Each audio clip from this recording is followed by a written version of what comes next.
జూబ్లీహిల్స్ ఉప ఎన్నికల్లో బీజేపీ పార్టీకి తన సంపూర్ణ మద్దతు అయితే జనసేన పార్టీ తెలిపింది. ఇదే అంశంపై మనతో మాట్లాడడానికి తెలంగాణ జనసేన ఇన్ఛార్జ్ గౌడ్ సాబ్ ఉన్నారు. సార్, ఏంటి ఇంత లేట్గా మద్దతు తెలిపారు? ఏంటి కారణాలు ఏమన్నా ఉన్నాయా? జాతీయ స్థాయిలో అక్కడ జరిగిన తుఫాన్ ఏదైతే మొన్నటి వరకు కొంచెం ఆ పనిలో ఉప ముఖ్యమంత్రి వారు ఉండే, సో కొంచెం లేట్ అయింది. అక్కడ నుంచి మాకు నిన్న డైరెక్షన్ రావడం జరిగింది. భారతీయ జనతా పార్టీకి మద్దతు తెలపండి, మన క్యాడర్ అంతా వాళ్ళకి పనిచేయండి అని చెప్పడం జరిగింది. అందులో భాగంగా నిన్న మేము భారతీయ జనతా పార్టీ నాయకులు కలవడం, కొన్ని విషయాలు చర్చించడం, జూబ్లీహిల్స్ ఏ రకంగా అభివృద్ధి చేస్తే బాగుంటుందని ఇద్దరం పరస్పరం మాట్లాడుకోవడం. అదేవిధంగా కిషన్ రెడ్డి గారు ఎంపీగా ఉన్నప్పటి నుంచి ఇప్పటి వరకు ఒక్క రూపాయి కూడా కరప్షన్ లేదు ఇక్కడ సికింద్రాబాద్ పార్లమెంట్లో. అందులో ఇది ఒక కాన్స్టిట్యున్సీ కాబట్టి జూబ్లీహిల్స్.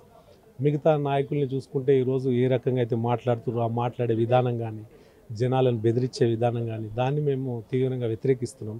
ఎందుకంటే సమాజంలో రాజకీయ నాయకులు అంటే గౌరవం పెరగాలి, కానీ గౌరవం అనేది పోతుంది.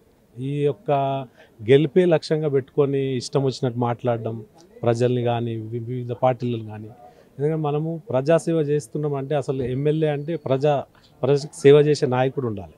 అంతేగాని ఈ రకమైన తిట్లు కానీ వేరే వాళ్ళని అనేది అది మంచి సాంప్రదాయం కాదనేది మేము జనసేన పార్టీ తరఫున తెలియజేస్తాం. ఇప్పటికే జనసేన మీద ఏపీలో ఒక అపవాదు ఉన్నది. బీజేపీ కానీ అటు టీడీపీకి బీ టీమ్గా పనిచేస్తుంది. ఇప్పుడు తెలంగాణకు సంబంధించి కూడా అదే అపవాదు మీరు మోస్తున్నారా, లేకపోతే ఏం చేస్తారు? లేదు, అటువంటిది ఏం లేదు. బీటీం ఏం లేదు. జనసేన అధినేత శ్రీ పవన్ కళ్యాణ్ గారిని చూసి మాకు ఓట్లు పడితే ఎక్కడైనా ఇక్కడైనా మిగతా పార్టీలకు కూడా అదే రకంగా ఉంటుందని మేము చెప్తున్నాము. బీటీం అంటే మా బలం ఎంత ఉందో ఆ రకంగా మేము పనిచేయగలుగుతాం. ఎందుకంటే మిగతా పార్టీలు కొన్ని ఏళ్ళ నుంచి, కొన్ని సంవత్సరాల నుంచి ఉన్నాయి. మేము గత 10 సంవత్సరాల నుంచి మేము రాజకీయాలలో ఉన్నాం కాబట్టి అది మీరు ఆలోచించు. జనసేన ఎఫెక్ట్ తెలంగాణలో ఉంటుందా? ఎంత క్యాడర్ ఉంది, ఎంత స్ట్రెంగ్త్ ఉంది పార్టీకి సంబంధించి? జూబ్లీహిల్స్లో ఎలాంటి ఆల్రెడీ ప్రచారం దాదాపు అయిపోయి వచ్చింది. ఇప్పుడు మీరు ఏ విధంగా ప్రచారం చేస్తున్నారు? అసలు క్యాడర్ ఏంటి, క్యాడర్ పరిస్థితి ఏంటి అసలు? మీకు తెలుసు, గతంలో 2023 ఎలక్షన్లో దాదాపు 40,000 ఓట్లు కుకుట్పల్లి పక్కకే. జూబ్లీహిల్స్ అంటే కుకుట్పల్లి పక్కకే ఉంటాయి కాన్స్టిట్యున్సీ.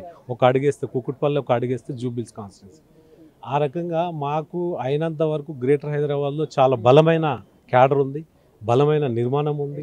దాదాపు 60 నుంచి 70 డివిజన్లలో కమిటీస్ ఉన్నాయి. అదేవిధంగా మాకు మెంబర్షిప్ కూడా ఎక్కువ శాతం గ్రేటర్ హైదరాబాద్లోనే ఉంది. ఇంత స్ట్రెంత్ ఉందని చెప్తూ మరి ఎందుకు జనసేన సొంతంగా పోటీ చేయకుండా బీజేపీకి లాస్ట్ మూమెంట్లో మద్దతు తెలపాల్సిన అవసరం ఏముంది? మీరు మొదటి నుంచి పవన్ కళ్యాణ్ చెప్పట్లేదా అసలు పోటీలు ఉంటామని? మీరు ఏమైనా చెప్పారా పవన్ కళ్యాణ్కి? అసలు పోటీ చేసే ఉద్దేశమే మీకు లేదా? ఒక విషయం చెప్తా మీకు, స్వాతంత్రం వచ్చినప్పటి నుంచి కాంగ్రెస్ పార్టీ ఉంది. ఈరోజు ఎంఐఎం పొత్తు ఎందుకు తీసుకుంటుంది?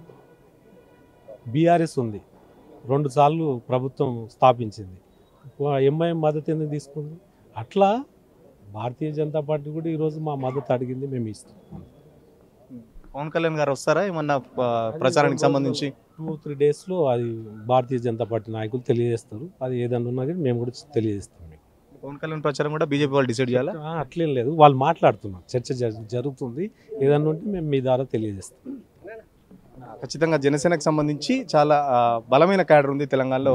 గతంలో జరిగిన కుకట్పల్లి ఎన్నికల్లో కూడా ఓట్ల శాతం చూసుకుంటే చాలా బలమైన క్యాడర్ అయితే జనసేనకు సంబంధించి ఉంది. పవన్ కళ్యాణ్ వస్తారా అనేది కూడా 2 రోజుల్లో డిసైడ్ అవుతుందని చెప్పేసి చెప్తున్న పరిస్థితి. మరో పక్కన బీజేపీ పార్టీ చేస్తున్న అభివృద్ధి కానీ అటు ఏపీలో ఎట్లాగూ కూటమిలో ఉన్నాం కాబట్టి ఖచ్చితంగా పోటీ చేసే ఉద్దేశం లేదు కాబట్టి జనసేన అధినేత పవన్ కళ్యాణ్ ఆదేశాల మేరకు ఇక్కడ బీజేపీ పార్టీకి సంబంధించి కూడా సంపూర్ణ మద్దతు తెలియజేస్తున్నామంటూ శంకర్ గౌడ్ చెప్తున్న పరిస్థితి. వీడియో జర్నలిస్ట్ సతీష్తో సురేష్, తొలి వెలుగు కోసం.